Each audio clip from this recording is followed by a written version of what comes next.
एक बार की बात है। कौशल राज्य पर राजा महेंद्र राज करता था। प्रजा उसका सम्मान करती थी और साथ ही उसे भय भी खाती थी। राजा की सबसे बड़ी कमजोरी थी उसकी रानी मयूरी। वह उसे बहुत प्रेम करता था। उसके बिना एक पल भी रहना राजा महेंद्र के लिए मुश्किल था। विवाह के 3 वर्ष पश्चात मयूरी जुड़वा बच्चों को जन्म देने के बाद चल बसी। राजा पूरी तरह से टूट गया। वह अपनी पत्नी के बिना अब कैसे रह पाएगा। वह आग बबूला हो उठा। इस जुड़वा औलाद ने मुझसे मेरी पत्नी को छीन लिया। मैं इनकी मनहूस शक्लें भी नहीं देखना चाहता। ले जाओ इन्हें यहाँ से। इन्हें इनकी नानी के पास छोड़ आओ।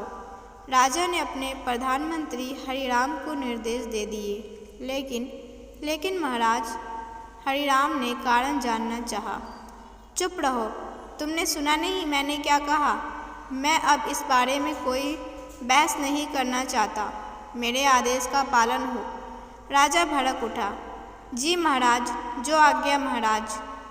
हरिराम हकलाता हुआ बोला, और एक बात, आज के बाद मुझे मेरे राज्य में कोई बच्चा दिखाई नहीं देना चाहिए।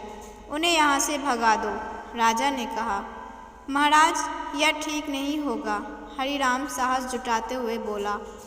क्या मतलब है तुम्हारा? राजा महेंद्र ने रौब से पूछा। प्रजा अपने बच्चों के बिना मर जाएगी। हरिराम विनम्रता से बोला। यह सुनकर राजा महेंद्र सोच में डूब गया और फिर बोला, ठीक है, बच्चों को राज्य से बाहर मत भेजो, पर उनका बचपन समाप्त कर दो। मैं कुछ समझा नहीं महाराज। हरिराम ने अचरज भरे शब्दों में पूछा। मैं चाहता हूँ कि बच्चे अपना बचपना छोड़कर बड़ों की तरह व्यवहार करना सीखें।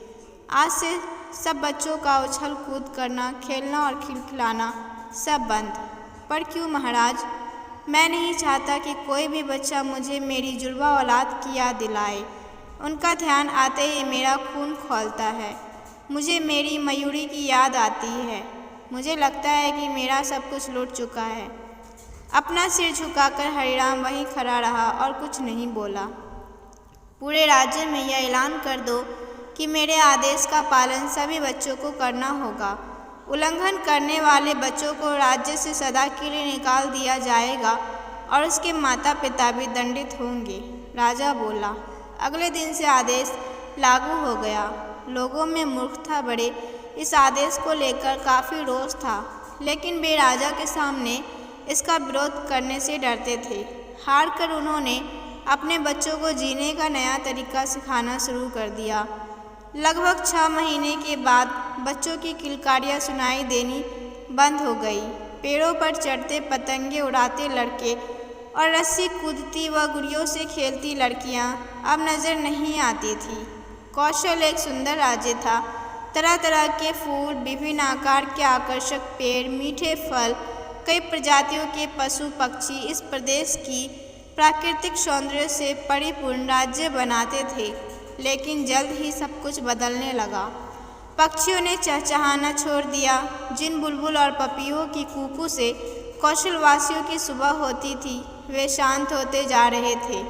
हिरणों का क्लोल करना और गाय भैंस के बछड़ों का उछल कूद करना सब समाप्त होता जा रहा था। रसीले आम, सेब और अमरूदों से लदे रहने के कारण अब पेड़ उजाड़ दिखते थे। जैसे जैसे समय बीतता जा रहा था, हालत और ख़राब होते जा रहे थे। वरुण देव भी प्रदेश से नाराज़ थे, जिस कारण वर्षा नहीं हुई।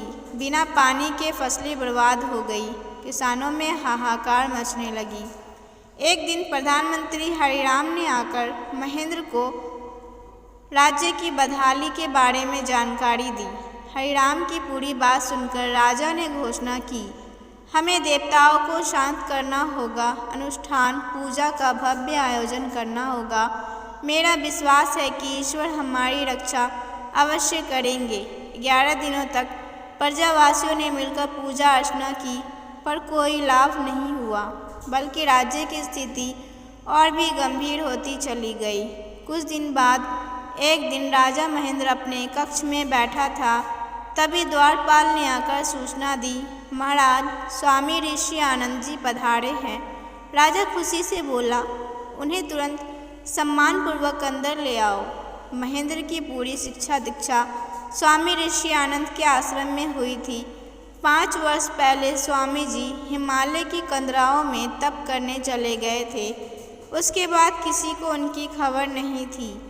कुछ ही देर बाद स्वामी जी ने कक्ष में प्रवेश किया। उनके चेहरे का तेज देखते ही बन रहा था।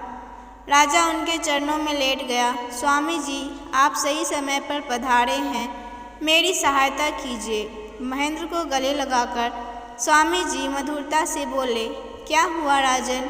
राजा ने पूरी घटनाक्रम स्वामी जी को कह सुनाया। मैंने उस जुड़वा अभिशाप को तो निकाल बाहर कर दिया, लेकिन संकट का यह दुर्भाग्य मेरी धरती से नहीं जा रहा है। मैं और मेरी प्रजा त्राहि त्राहि कर रहे हैं। स्वामी जी ने शांत स्वर में कहा, महेंद्र, तुम उन 2 नन्ही जानों को अभिशाप कह रहे हो। अभिशाप वे 2 कोमल सुकुमार नहीं, बल्कि तुम्हारी मूर्खता और अज्ञानता है। अगर बाहर निकालना है तो इन्हें निकालो। क्या कह रहे हैं आप स्वामी जी? राजा बौखलाकर बोला। क्या तुम्हें अनुमान है कि तुमने कितनी बड़ी भूल की है? सब बच्चों के बचपन को मारकर तुमने स्वयं प्रकृति संतुलन को क्षति पहुंचाने का घोर अपराध किया है। स्वामी जी बोले, मैं कुछ समझ नहीं पा रहा हूँ स्वामी जी। राजा हकलाया। क्या तुम्हें मालूम है कि ईश्वर का वास कहाँ है? स्वामी जी ने पूछा। ऊपर आकाश में, हमारे चारों ओर फैले मंदिरों में, राजा ने उत्तर दिया। तुम्हारा दृष्टिकोण सीमित है राजन। ईश्वर सृष्टि के प्रत्येक जीव में बसे हैं। क्या तुम ईश्वर की महिमा का एक जीता जागता उदाहरण देखोगे? जी अवश्य स्वामी जी, राजा बुदबुदाते हुए बोला। स्वामी जी, राजा महेंद्र को महल के झरोखे में ले गए। उन्हें बगीचे की ओर इशारा किया। राजा ने देखा कि वहाँ 2 बच्चे खेल रहे हैं। उनकी आयु लगभग 3 वर्ष होगी। वे दोनों मिलकर तितली पकड़ रहे थे। कभी वे आपस में टकरा रहे थे तो कभी घास पर गिर रहे थे। उठने में एक दूसरे की मदद करते और फिर से वे तितली के पीछे दौड़ने लग जाते थे। हंसते खेलते उन दोनों बच्चों की किलकारियों का शोर पूरे बगीचे में गूंज रहा था। राजा वही आश्चर्यचकित खड़ा देख रहा था। बच्चों की ये आवाज़ें जैसे उसके मस्तिष्क पर वार कर रही थी।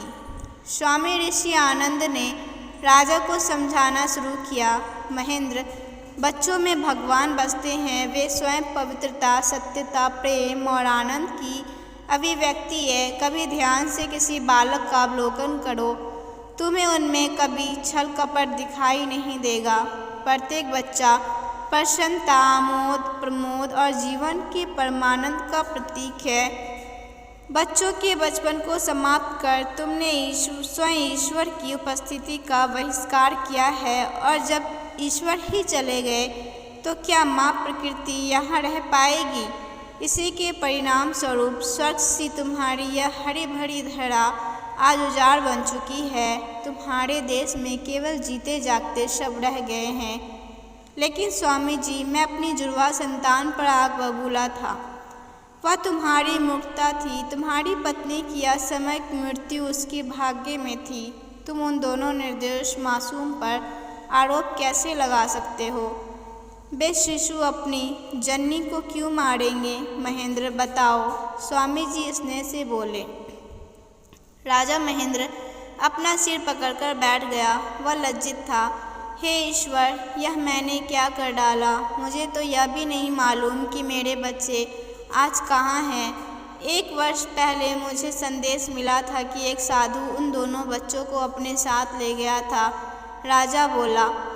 हाँ, एक साधु उन बच्चों को ले गया था और वही साधु उन्हें वापस तुम्हारे पास लाया है। वे जुड़वा बच्चे इस समय तुम्हारे बगीचे में खेल रहे हैं। क्या क्या कहा आपने? राजा खुशी के मारे उछल पड़ा। हाँ महेंद्र, मुझे कौशल प्रदेश की प्रजा और तुम्हारी समस्याओं के बारे में कुछ समय पहले ही पता लग गया था। मैं तुम्हारे बच्चों को उनकी नानी के घर से ले गया था। तब से वे मेरे ही आश्रम में रह रहे थे। राजा दौड़कर आंगन में पहुंचा और अपने बच्चों को देखने लगा। दोनों बच्चे खेल रहे थे। कभी वे घास पर गिर जाते, कभी एक दूसरे पर। आंगन में महल के कई लोगों की भीड़ लग चुकी थी, क्योंकि वर्षों बाद बच्चों को बच्चों जैसा व्यवहार करते देखा जा रहा था। 1 वर्ष बीत गया। यह जुड़वा बच्चों का चौथा जन्मदिन था। पूरे राज्य में उत्सव मनाया जा रहा था। पक्षी चहचहा रहे थे, पशु उछल कूद कर रहे थे, फलों से लदी पेड़ों की शाखाएं हवाओं संग झूल रही थी।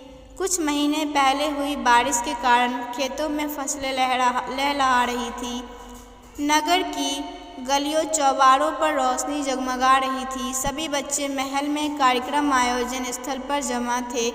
वहाँ तरह तरह के खेल प्रतियोगिताओं और ढेर सारे पुरस्कारों का इंतजाम भी किया गया था। महल के बीचों बीच खड़ी बच्चों की भीड़ में गुब्बारे फटने का एक जोरदार धमाका हुआ। सभी बच्चे तालियां बजाकर एक जोकर का स्वागत कर रहे थे। यह जोकर हाथी की तरह चलता हुआ मंच के बीच आकर खड़ा हो गया। जब तालियों की गड़गड़ाहट से पूरा मंच रोमांचित हो उठा तो इस जोकर ने अपना मुखौटा हटाया। यह कोई और नहीं, कौशल का राजा महेंद्र था। मुस्कुराते हुए राजा ने वहां उपस्थित बच्चों और अतिथियों का झुककर अभिवादन किया तो पूरा पंडाल तालियों से गूंज उठा।